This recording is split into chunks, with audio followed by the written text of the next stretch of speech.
45. That's how many putts he had last time he played. No, it wasn't that many actually, because 2 of those were from off the green. Okay, 43. Not a lot better, is it? Now, there's a reason why he's having so many putts. There's a couple of really simple things that he's not doing and a couple of simple techniques that he's not taking advantage of. And I think we can help him, and I think we can help you as well with your performance on the green. And it's relatively simple to do as well. So if you are a little bit like this golfer here, just take your time. Oh. There's a few things in this video that can help you improve your putting, lower your scores.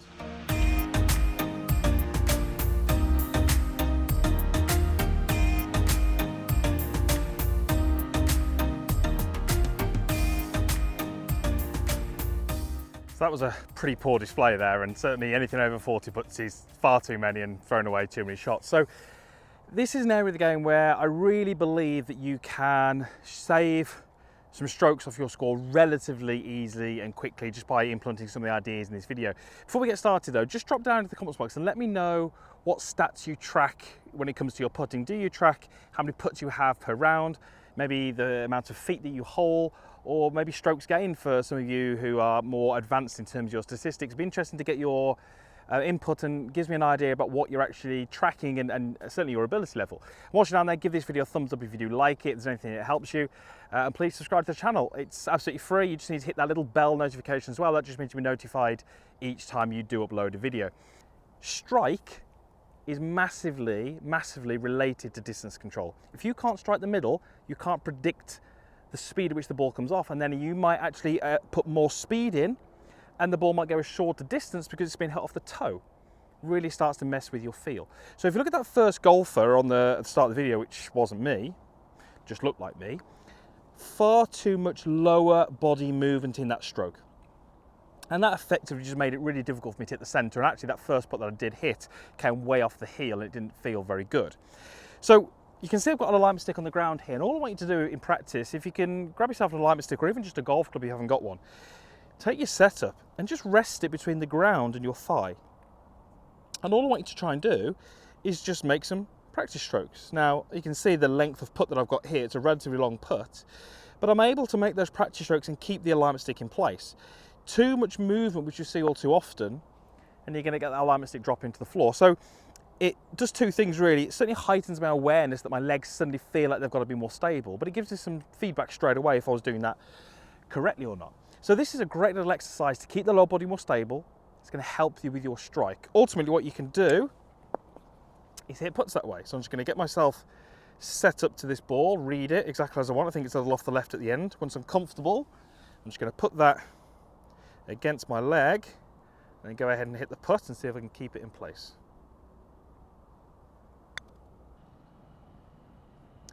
Should start to turn a little right at the end.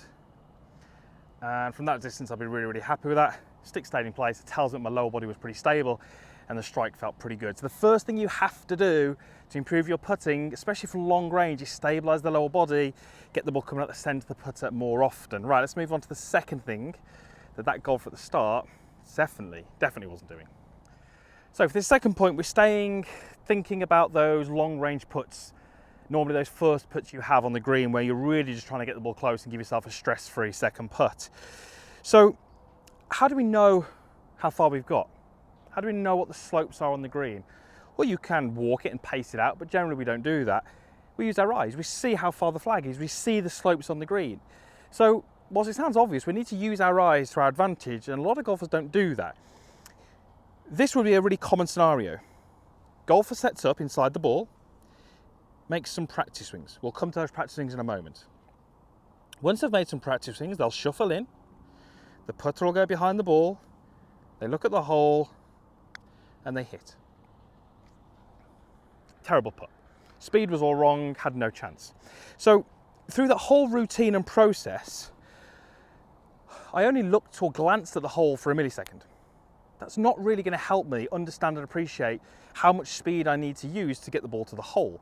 I have to use my eyes to my advantage, as I said a moment ago. So I would really want you to have practice swings with context. What I mean by that is practice swings looking at the hole. Practice swings like this, where there's no hole in mind or no awareness of the hole, don't really do anything other than maybe work on technical aspects of your stroke, your practice swings from this distance are really to help you gauge how much speed you need. So I'm looking at the hole as I'm making my practice swings. I'm not thinking about how far my putt is going back, how far it's going through, whether I'm accelerating or decelerating. I'm not thinking of any of those things. What I am doing is looking at the hole and then that feed through into my body, out into the club, out into the putt head. I'm making it quite natural. That's really important. Once I then shuffle in, I want to have another look at the hole. But again, I want to be taking my eyes along the line of my putt and back rather than just a quick glance at the hole. So if I can have that as a routine and I can keep my lower body fairly stable, I've got every chance of rolling these long putts much closer. So I'm looking at the hole, making my practice swings. I'm shuffling in.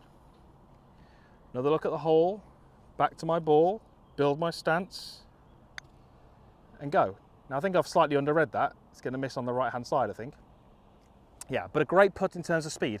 I can now walk up, tap that one in. It's a 2-putt. It's a stress-free 2-putt. And the reason I was able to do that is because my lower body was stable and I used my eyes to my advantage to really gauge and sense where that hole was.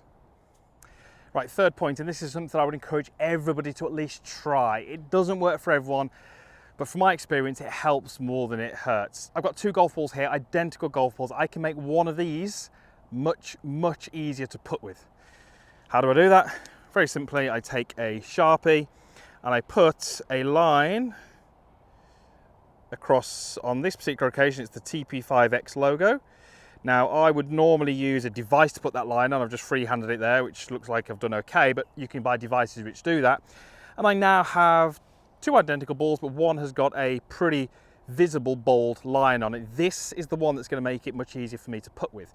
So how do I use it? Well, this is a left to right putt here. It's quite a breaking putt. Now, in my haste to record this video, I haven't read this probably as well as I should, but I know it's from the left. So what I'm going to do is I'm going to place my ball on the green with that blue line pointing where I want the ball to start. That's the key thing, not necessarily the hole, because this is a left to right breaking putt. So I want this ball to start left and then it's going to break to the right. Now, once I've read the green and I've placed my line on, and I might want to come back here and assess whether my line is correct. Once I'm happy with that, you'll notice that I have this Spider X putter, visible white alignment aid, and inside that a black alignment aid to match.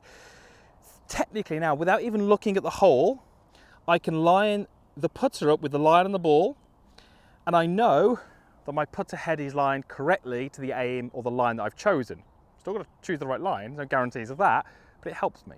What we should see now as I hit this putt is we should see that line on the ball rolling over and over and over and over and over. There's no guarantees I'm going to hold this, but it will tell me whether my stroke was good. So let's have a little go. So I'm going to get my line matched with that on the ball, build my stance, and then roll it through that line.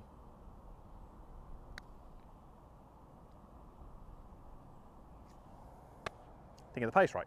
But hopefully what you would have seen there from that video is the line rolled over and over and over, tells me that my stroke was good, and the read I chose was really good as well. It was right in the middle of the hole, just needed a bit more pace on it, too much thinking about the line.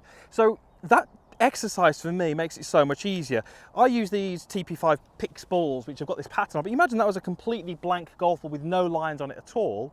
I'm aiming somewhere left. I've got to try and aim that putter, you know, to where I think. It's much more difficult for me to do that. So for me, using a line on the ball is so important. It helps so many golfers, and that is for me the closest thing you can get to cheating, but staying within the rules. Right, let's move on to the last point in this video, tackling those really short putts. Okay, tackling these short ones, these are the ones which we know we should hole. The trouble is we think about the outcome. We know we should hold them, we worry about missing them. I could hit a perfect putt, it could hit a bump, it could bounce to the right. We can't control everything. What we have to do is choose a line, which I've done. I've used the line on my ball, which we spoke about before, and on this particular occasion I've placed a tee in the hole. The hole, whilst we don't always believe this, is actually relatively big. So I want you to be a little bit more specific. I want you to think about where is the ball going to enter the hole. There's a little bit of left to right on this, so it's going to enter the hole slightly off centre. So if this was a clock face, it's entering at around about 7 o'clock. What I then want you to do is just commit to the process. Don't think about the outcome. What am I going to do? I'm going to line my putter up with the line on the ball. I'm going to focus on my entry point, and I'm going to roll the ball to that entry point. hit the tee peg and miss. That tee peg, obviously I wouldn't do that in reality. That would have gone in. Now, at no point did I think about the outcome. How many times have you seen golfers make these little twitchy moves on those short putts? It's horrible to watch, but we see it all the time. It's because we know what should happen. We know we should hole it. It puts too much pressure on ourselves. We can't control the outcome. You can only control the process. So think about that. Control the process, pick your start line, pick your entry point, hit that ball to that entry point, and then whatever will be, will be. So there you have it, some things that can help you improve your putting. And what I really wanted to try and do in this video is give you things that you can take to the course next time you play. They don't require hours of practice on the driving range or the putting green. They can be used next time you play to instantly improve your performance and your scores, because nobody wants to be taking 45, 43 putts like the golf we saw at the start of the video. Thanks for watching. I really hope that helps. I'd love to hear your thoughts down in the comments box below.